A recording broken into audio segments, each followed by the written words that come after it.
साथियों, भारतीय रेल में यात्रियों के लिए अगर ट्रेन चलता फिरता घर होती है, तो हमारे रेलवे स्टेशन भी उनके अस्थायी घर जैसे ही होते हैं। आप और हम जानते हैं कि हमारे यहां हजारों रेलवे स्टेशन ऐसे हैं जो गुलामी के काल के हैं, जिनमें आजादी के 75 साल बाद भी बहुत बदलाव नहीं आया था। विकसित होते भारत को अब अपने रेलवे स्टेशनों को भी आधुनिक बनाना ही होगा। इसी सोच के साथ पहली बार भारत में रेलवे स्टेशनों के विकास और आधुनिकीकरण का अभियान शुरू किया गया है। आज देश में रेल यात्रियों की सुविधा के लिए रिकॉर्ड संख्या में फुट ओवरब्रिज, लिफ्ट्स और एस्केलेटर्स का निर्माण हो रहा है। कुछ दिनों पहले ही देश के 500 से ज्यादा बड़े स्टेशनों के रीडेवलपमेंट का काम शुरू किया गया है। अमृत काल में बने ये नए स्टेशन अमृत भारत स्टेशन कहलाए जाएंगे।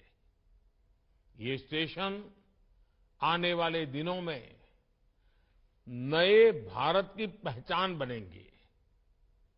मेरे परिवारजनों, रेलवे स्टेशन कोई भी हो,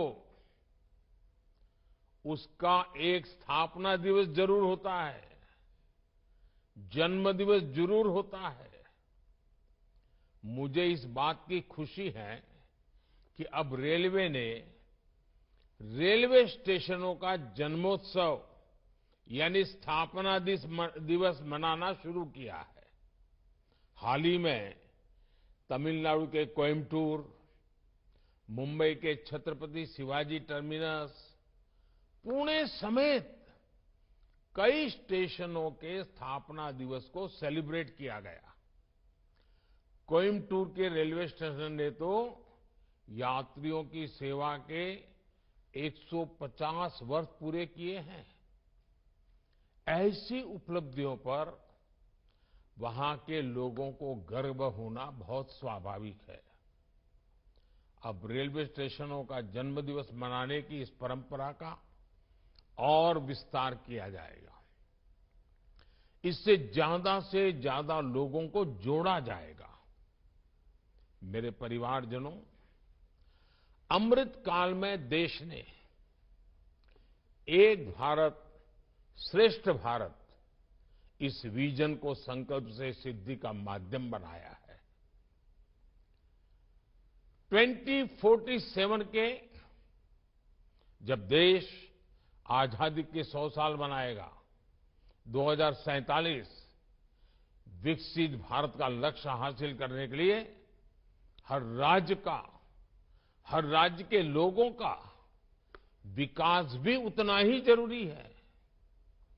पहले की सरकारों में जब कैबिनेट का गठन होता था, तब इस बात की सबसे ज्यादा चर्चा होती थी कि रेल मंत्रालय किसको मिलेगा। माना जाता था कि रेल मंत्री जिस राज्य से होगा, उसी राज्य में ज्यादा ट्रेनें चलेगी। और उसमें भी होता ये था कि नई ट्रेनों की घोषणाएं तो कर दी जाती थी, लेकिन पटरी पर बहुत कम ही उतरती थी। इस स्वार्थ भरी सोच ने रेलवे का ही नहीं, देश का बहुत बड़ा नुकसान किया, देश के लोगों का नुकसान किया।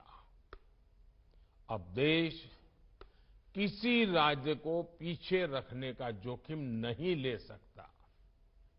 हमें सबका साथ, सबका विकास के विजन को लेकर आगे बढ़ते रहना होगा।